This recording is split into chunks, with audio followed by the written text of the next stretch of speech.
ನಮಸ್ಕಾರ. ಇವತ್ತು ನಾನು ಬೆಳಗ್ಗೆಯಿಂದನೇ ಬ್ಲಾಗನ್ನು ಸ್ಟಾರ್ಟ್ ಮಾಡ್ತಾ ಇದ್ದೀನಿ. ಬೆಳಗ್ಗೆ ಬ್ರೇಕ್ಫಾಸ್ಟಿಗೆ ಅಂತೇಳ್ಬಿಟ್ಟು ಇಡ್ಲಿ ಮಾಡೋಣ ಅಂತೇಳಿ ಹಿಂದಿನ ದಿನ ಇಡ್ಲಿ ಹಿಟ್ಟನ್ನು ನೆನೆಸಿಟ್ಟಿದ್ದೆ.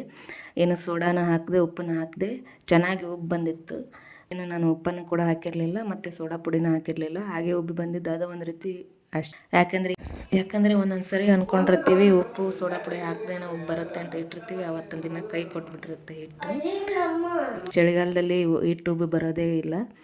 ಆದರೆ ಇದು ಒಂದು ರೀತಿ ನನಗೆ ಸರ್ಪ್ರೈಸಿಂಗ್ ಆಗಿತ್ತು ಉಬ್ಬಿ ಬಂದಿದ್ದನ್ನು ನೋಡಿ. ಹಾಗೆ ಬ್ರೇಕ್ಫಾಸ್ಟ್ನೆಲ್ಲ ಮುಗಿಸ್ಬಿಟ್ಟು ಹಾಗೆ ಇವತ್ತಿನ ವಿಡಿಯೋದಲ್ಲಿ ಒಂದು ಸ್ವೀಟ್ ರೆಸಿಪಿನ ಶೇರ್ ಮಾಡ್ತಾಯಿದ್ದೀನಿ. ರಾಗಿ ಹಾಲ್ಬಾಯಿ ಮಾಡಲಿಕ್ಕೆ ಅಂತೇಳಿ ಹಿಂದಿನ ದಿನ ರಾತ್ರಿನೇ ರಾಗಿನ ನೆನೆ ಹಾಕಿದ್ದೆ. ಅವು ಚೆನ್ನಾಗಿ ನೆಂದಿದ್ದು ಕೂಡ ಅದನ್ನ ಮಿಕ್ಸಿಗೆ ಹಾಕಿಬಿಟ್ಟು ಹಾಲನ್ನೆಲ್ಲ ಶೋಧಿಸಿಟ್ಕೊಂಡು ಒಂದು 2 ಗ್ಲಾಸು ಒಂದು 4 ಗ್ಲಾಸಷ್ಟು ಹಾಲು ಬಂದಿತ್ತು. ಅದು ಮಿಕ್ಸಿಗೆ ಹಾಕಬೇಕಾದ್ರೆ ರಾಗಿ ಜೊತೆಗೇ ಸ್ವಲ್ಪ ಕೊಬ್ಬರಿನೂ ಕೂಡ ಹಾಕಿದ್ದೆ. 1 ಕಪ್ನಷ್ಟು ಕೊಬ್ಬರಿನ ಹಾಕಿ ಆವಾಗಲೇ ಮಿಕ್ಸಿ ಮಾಡಿ ಇಟ್ಕೊಂಡಿದ್ದೆ. ಹಾಲು ಚೆನ್ನಾಗಿ ಬಂದಿತ್ತು. ನೆನೆ ಹಾಕೋದು ಮತ್ತು ಹಾಲು ತೆಗೆಯೋದು ಇದು ಈಸಿಯೆಸ್ಟ್ ವೇ. ಆದರೆ ಮುಂದೆ ಇರುವಂಥ ಪ್ರೊಸೆಸ್ ತುಂಬಾ ಲಾಂಗ್ ಪ್ರೊಸೆಸ್, ಇದು ಲೆಂದಿ ಆಗುತ್ತೆ. ಏನಿಲ್ಲ ಅಂದರೆ ಒಂದು ಗಂಟೆ ಟೈಮ್ ತೊಗೊಂತು ಇದು ರಾಗಿ ಹಾಲ್ಬಾಯಿ ಮಾಡಲಿಕ್ಕೆ. 10-20 ನಿಮಿಷ ಅಂದ್ರೆ 30-40 ನಿಮಿಷ ಟೈಮ್ ಹಿಡಿತು. ಹಾಲನ್ನು ಕುದಿಲಿಕ್ಕೆ ಅಂತೇಳಿ ಒಲೆ ಮೇಲಿಟ್ಟು ಒಂದು 5 ನಿಮಿಷ ಆದಮೇಲೆ ಅದಕ್ಕೆ ಬೆಲ್ಲನ ಸೇರಿಸಿದ್ದೆ. ಚೆನ್ನಾಗಿ ಕೈ ಆಡಿಸೋದೇ ಒಂದು ಕೆಲಸ. ಒಂದು ಸ್ವೀಟ್ ರೆಸಿಪಿ ಮಾಡಬೇಕಾದ್ರೆ ಅದು ನಮಗೆ ಸ್ವೀಟ್ ರೆಸಿಪಿ ಚೆನ್ನಾಗಿ ಬರಬೇಕಂದ್ರೆ ನಮ್ಮ ತಾಳ್ಮೆನಲ್ಲಿ ಭಾಳ ಮುಖ್ಯ ಆಗಿರುತ್ತೆ.